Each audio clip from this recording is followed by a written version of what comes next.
15 years ago, Aki Fujimura and I started building a community to promote eBeam mask and lithography technologies. We called it the eBeam Initiative. The fact that eBeam writes all chips is as true today as it was then. Our community has grown from 20 founding companies to more than 50 member companies today. More than 80 individuals have contributed presentations, articles, videos, or panel appearances over the 15 years. eBeam.org is a great resource for the industry with the content from all of these contributions. We've also garnered the insight of industry luminaries across the ecosystem through 12 annual opinion surveys. These surveys have been a beacon for acceptance of major technology shifts from multibeam mask writers to EUV and most recently curvilinear masks. We're honored to have several of these industry luminaries share their thoughts in this video on what the next 15 years will bring. Thanks to them and the entire eBeam initiative community for a rewarding 15 years and a very bright future. This is Hayashi of Honorary Fellow of DNP. Thank you for inviting this kind of very exciting, interview. But first, I would say congratulations for eBeam Initiative's 15 years anniversary. So after 2009, this organization established and the DNP joined this organization. So when that time, we just started to assess the multi-beam mask writing technologies. So we would like to get widely in this industry for technology information kind of things. So it's a very good timing to join such kind of the organization.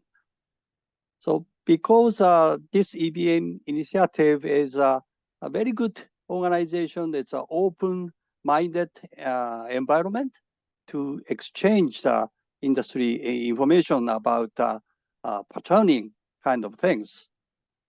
And I think the eBeam itself, technology itself is very essential for any kind of the patterning, not only the mask, but also like a direct write on a wafer kind of things in those 50 years kind of things and also in the future. And I think that especially this organization is sometimes focusing on the data preparation area of patterning and seeing kind of technologies such as curvilinear patterning features kind of things. So it's a very interesting activities in this industry. And also this organization has frequently have meetings and presentations, and also the webinar release kind of experts. So this kind of information is also very useful for industries. And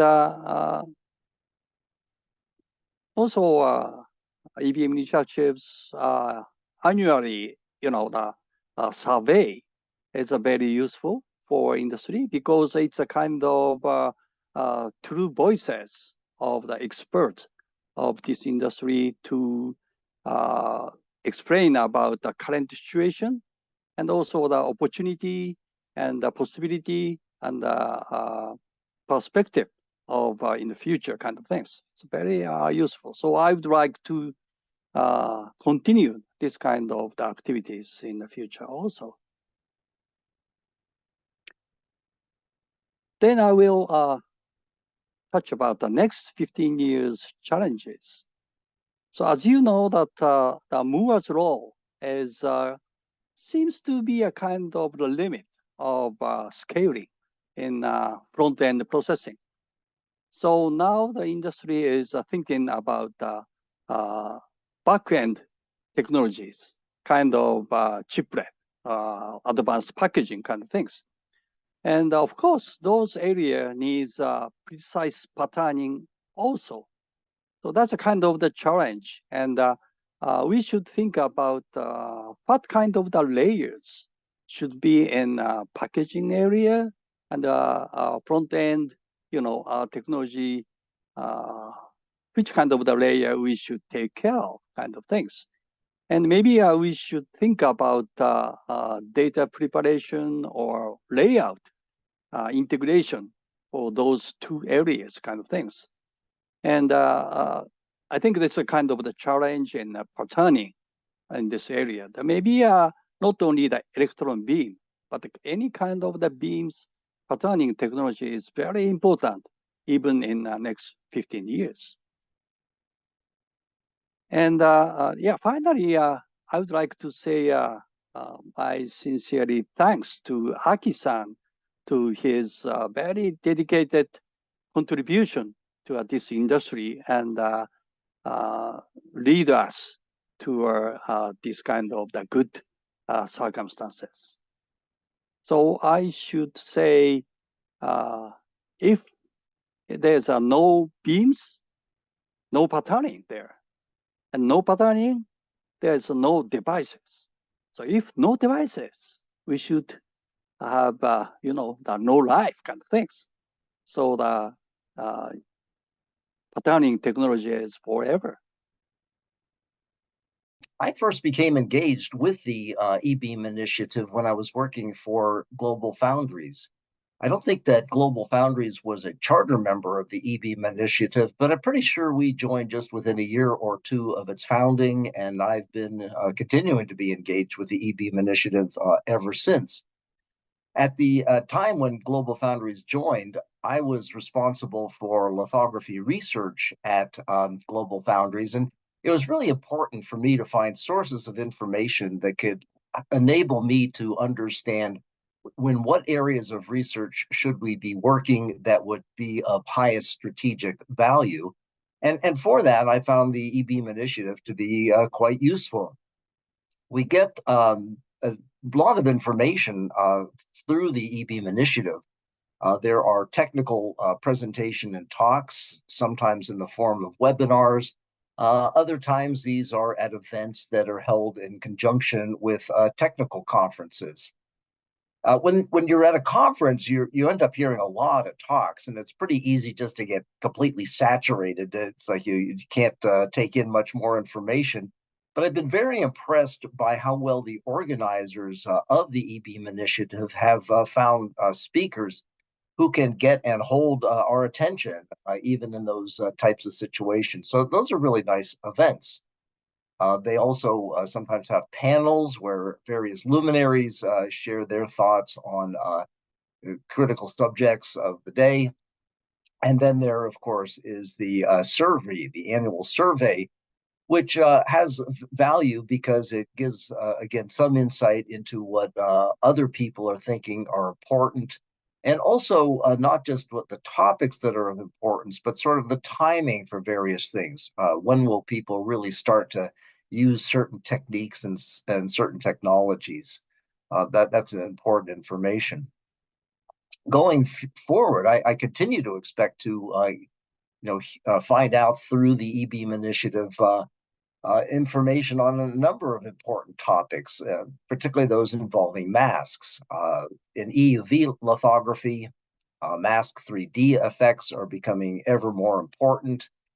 And this has some impact, such as, perhaps we're seeing that the absorbers that we have on our mask could be dependent on the size of the features and the type of feature, whether they're lines and spaces or contact holes. And that's going to add a lot of complexity to mask making, I think.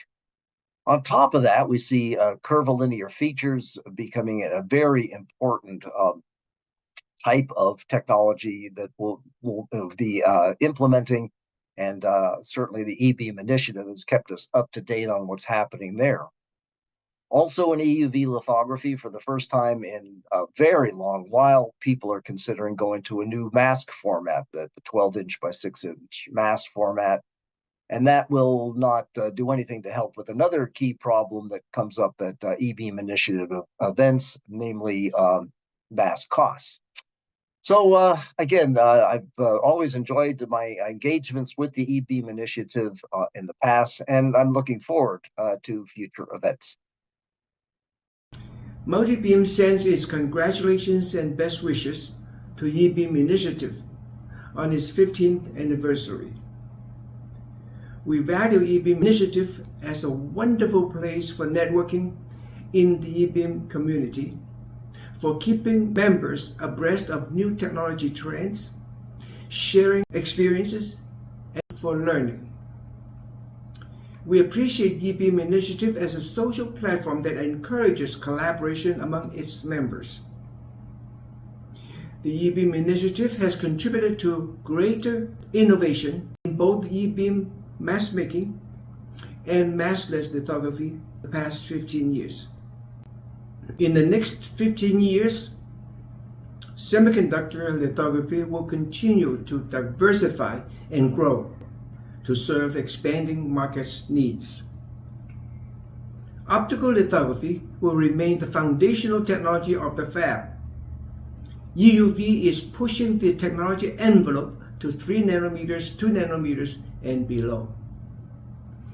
Multi-column eBeam direct write is becoming a valued, critical enabler of many applications in advanced packaging, rapid prototyping, power devices, high-performance computing, high-bandwidth communication, and artificial intelligence. These are major production litho technologies: optical, EUV, multi-column eBeam lithography. They serve different markets in unique ways while also complementing each other. And the eBeam Initiative will continue to play a key role in driving the industry forward in the next 15 years.